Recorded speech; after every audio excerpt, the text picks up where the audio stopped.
Cobb, CL3691, get your shit. You're out of here.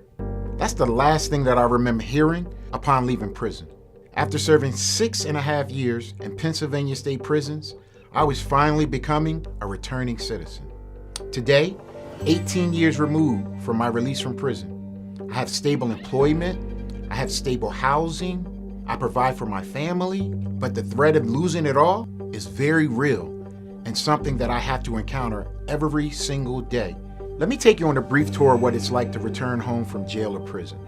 First, you need to find suitable housing. Landlords have the legal right to discriminate against people who have arrests and convictions.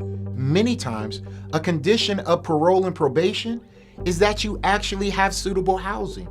Because of the policies that are in place, it automatically puts people in a position where they violated their probation and parole, therefore driving them back into jails and prisons. Now you need to find a way to pay for housing, which sends you into the job force.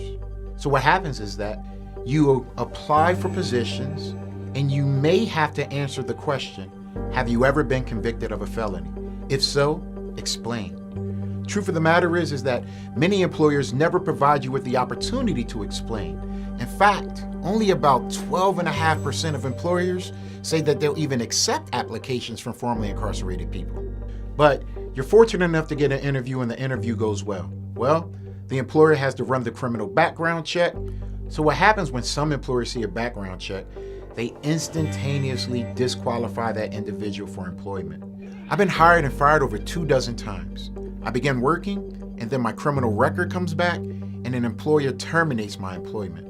As many as 75% of people released from jails and prisons find themselves unemployed a year after their release. You realize that these policies need to be changed, and you want to do something about it. Voting is the answer. If you're convicted of a felony in America, depending on which state you live in, you may or may not have the ability to vote.